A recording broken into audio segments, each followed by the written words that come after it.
Hello, my name is Lucy Roberts, and I have been given the impossible task of introducing Leighton Visinsky. Leighton is the definition of a St. Mary's girl. She is a skilled, hardworking student and immensely curious.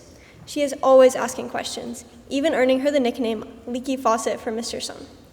When I was actually awake in short stories last semester, I was never surprised to see just how far ahead Leighton was on her work.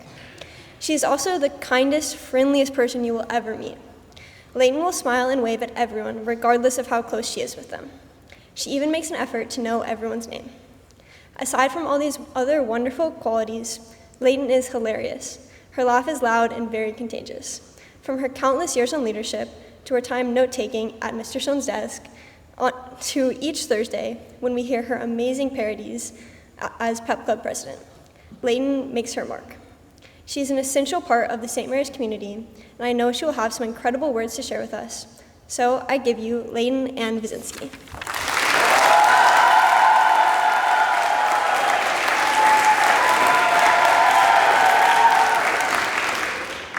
If you were a fly on the wall of my house throughout high school, you probably would have heard me repeat the same phrase over and over and over with some variation.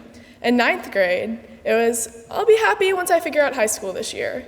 Then, during 10th grade, it was, I'll be happy once I get perfect grades. 11th grade, it was, I'll be happy once I decide where I'm going to college. And now, this year, I'll be happy once I get to college. Sound familiar?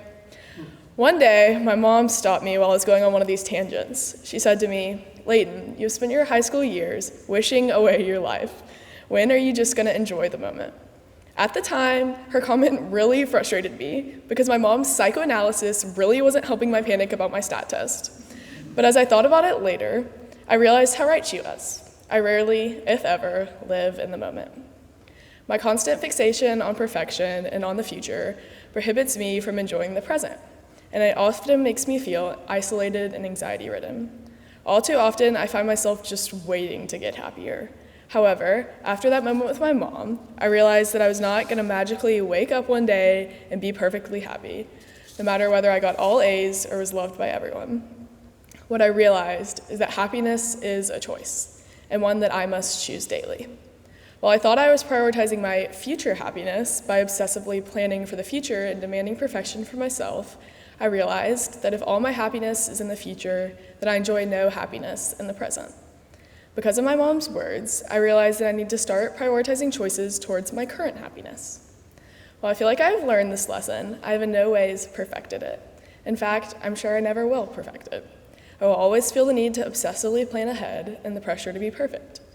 But I've learned to practice identifying present areas in my life where I find happiness. For example, getting up here to do Pep Club announcements is one of the great joys of my week. Going to dinner with my friends makes me feel supported and energized. Hanging out with my middle school best friends on Wednesday mornings at Bible study starts my day with laughs and meaningful conversations. Going to my sister Carter's games fills me with inexplicable pride. Calling my grandparents makes me feel loved. While I can't always stay in the moment perfectly, I've learned to let these happy moments be the things I think about as I fall asleep. At the end of my high school career, and even at the end of my life, I feel confident that the things I remember won't be the grades I made or the sports games I won, but rather I will remember all of the happy times I got to spend with the people I love. So, I urge all of you, prioritize your present happiness, whatever it is that makes you happy.